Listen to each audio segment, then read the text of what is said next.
نحمده ونصلي ونسلم على رسوله الكريم اما بعد فاعوذ بالله من الشيطان الرجيم بسم الله الرحمن الرحيم ومما رزقناهم ينفقون صدق الله العظيم الصلاة والسلام عليك يا سيدي يا رسول الله وعلى آلك وأصحابك يا سيدي يا حبيب الله اغثنی و ادرکنی یا رسول اللہ۔ صاحبان دی وقار، اللہ رب العزت کے فضل و احسان، اس کے پیارے حبیب صلی اللہ علیہ وآلہ وسلم کی نظر عنایت کے توسل سے الحمدللہ رب العالمین ہم سورۃ البقرہ کی آیہ مبارکہ الذین یؤمنون بالغیب ویقیمون الصلاۃ ومما رزقناہم ینفقون اس پہ گفتگو کرنے جا رہے ہیں۔ تو صاحبان ذی وقار پروردگار عالم نے ارشاد فرمایا وَمِمَّا رَزَقْنَاهُمْ يُنْفِقُونَ، اور وہ خرچ کرتے ہیں اس رزق میں سے کچھ حصہ جو ہم نے ان کو عطا کیا۔ اب یہاں پہ یہ بات ذہن نشین رکھیں کہ پروردگار عالم نے پہلے ایمان کا تذکرہ فرمایا، کیونکہ ایمان تمام نیکیوں کی اصل ہے، جڑ ہے، بنیاد ہے۔ پھر نماز کا تذکرہ فرمایا، کیونکہ اعمال کی سردار نماز ہے۔ اب پھر مال کا تذکرہ فرمایا کہ تم نے اپنے مال کو کیسے خرچ کرنا ہے، اگر خرچ کرو گے تو تمہاری علامت کیا ہوگی، نشانی کیا ہوگی، تم ایمان والے بن سکتے ہو خرچ کر کے یا نہیں بن سکتے۔ صاحبان ذی وقار، پہلی بات تو یہ ہے، اپنے ذہن نشین اس بات کو رکھنا ہے کہ جو خرچ اللہ کی راہ میں کرنا ہے وہ حلال مال سے کرنا ہے۔ حرام مال سے خرچ کیا گیا اس کا دوہرا گناہ ہوتا ہے، ایک تو حرام کا کمایا اور دوسرا اللہ کی راہ میں غلط مال کے خرچ کرنے کا گناہ بن گیا۔ اب وَمِمَّا میں علماء نے یوں بیان کیا کہ یہاں پہ من تبعیدیہ ہے، یعنی سارے مال کو خرچ نہیں کرنا، صرف اپنے سارے مال سے تھوڑا سا حصہ خرچ کرنا ہے۔ اب یہاں پہ یہ سوال وارد ہوتا ہے کہ سیدنا ابوبکر صدیق رضی اللہ تعالی عنہ وہ تو اپنا گھر کا سارا مال لے کے آ گئے،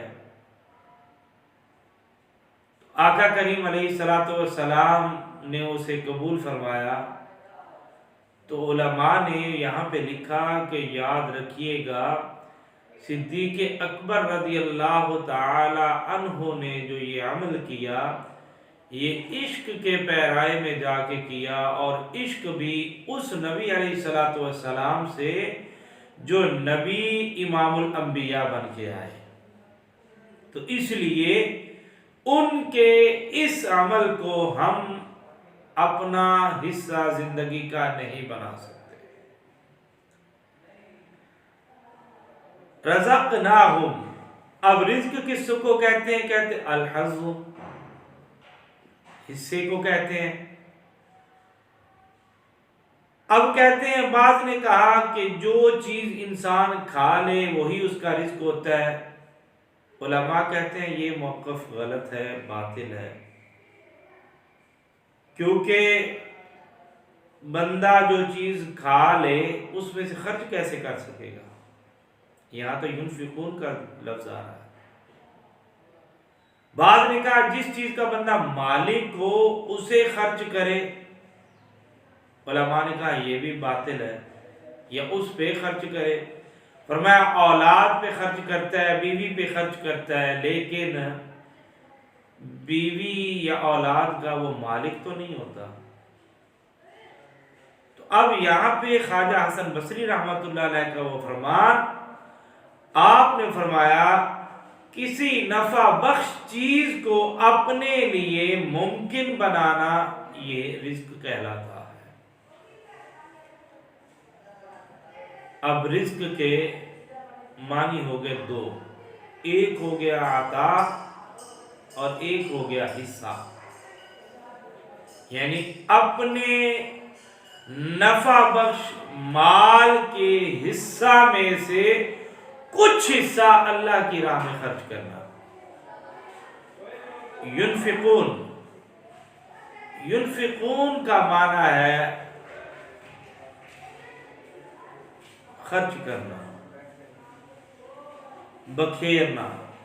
اب بندہ جب بازار میں جاتا ہے تو کیا کرتا ہے؟ گھر سے رقم لے کے نکلتا ہے اور بازار میں جا کر اس رقم سے کوئی تھوڑی تھوڑی چیزیں ضرورت کی لیتا ہے، مثلا کچھ پھل لے لی، کچھ دالیں لے لی، کچھ سبزی لے لی، لے کے یکمشت نکلا تھا لیکن اپنے حصے کو بکھیر دیا، مال کو بکھیر دیا۔ اس کو کہا جاتا ہے ینفقون، نفاق سے نکلا ہے، بکھیر دینا۔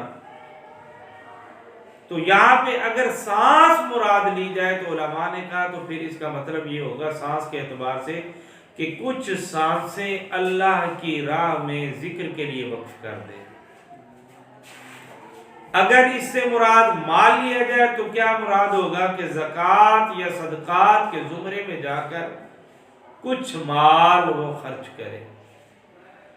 اور اگر اولاد ینفقون کے زمرے میں لائیں تو اس کا مطلب یہ ہوگا کہ کچھ اولاد کو کسی کو عالم بنائے، کسی کو حافظ بنائے، کسی کو قاری بنائے۔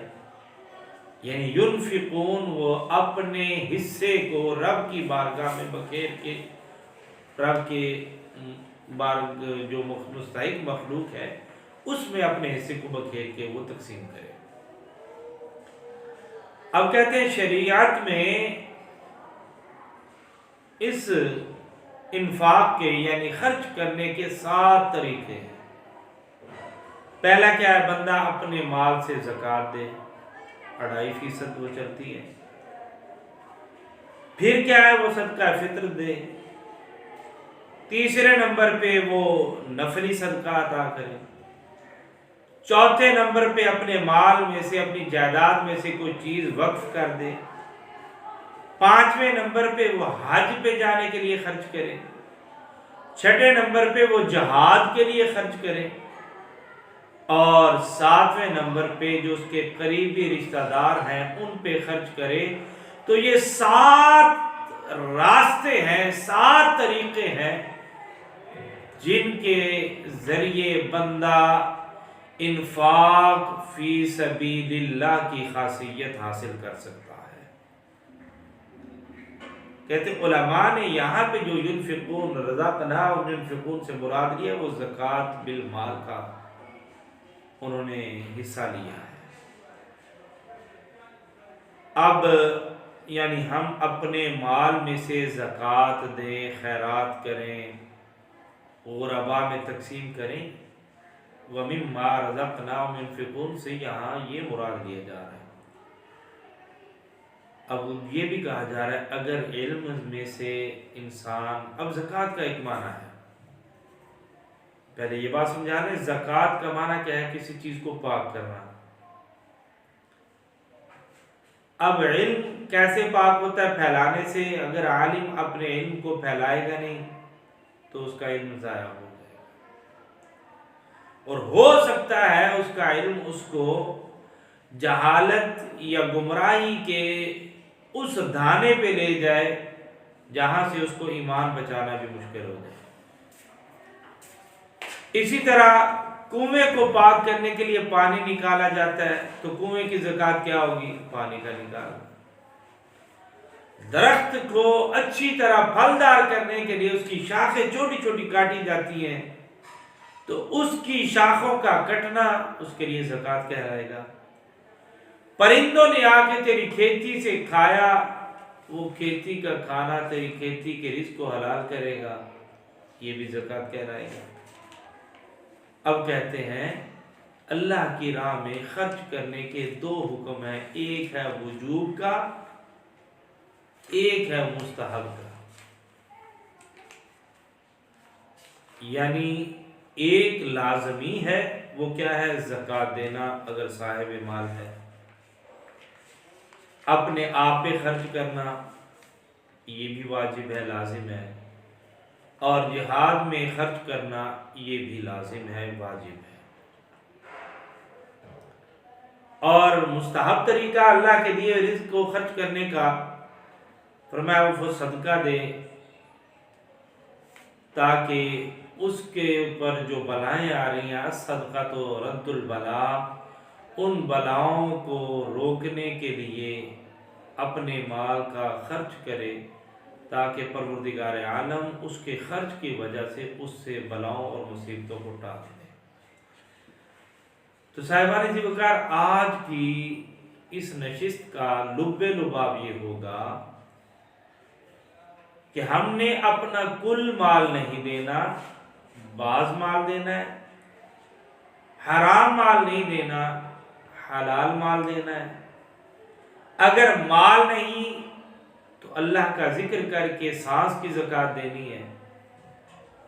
اگر مال نہیں تو ہم نے کسی اور طریقہ سے اپنی اولاد کو یعنی حافظ یا عالم یا قاری بنا کے ہم نے زکوٰۃ دینی ہے، انفاق فی سبیل اللہ کرنا ہے، اور مختلف ہر وہ راستہ اپنانے کی کوشش کرنا ہے جو راستہ حلال چیز میں سے خدا کی راہ میں مال، جان یا کوئی بھی چیز پیش کرنے کا جو راستہ ہوگا، اس کو اس نیت سے ہم نے اختیار کرنا ہے کہ اس راستے کو اختیار کر کے ہم اللہ کی رضا بھی حاصل کر سکتے ہیں اور رسول مکرم شفیع معظم صلی اللہ علیہ وآلہ وسلم کی رضا بھی حاصل کر سکتے ہیں۔ پروردگار عالم اپنے پیارے حبیب صلی اللہ علیہ وآلہ وسلم کے وسیلہ جلیلہ سے ہماری زندگی کے ہر لمحے کو ہمارے لیے باعث برکت و خیر فرمائے۔ وما علینا الا البلاغ۔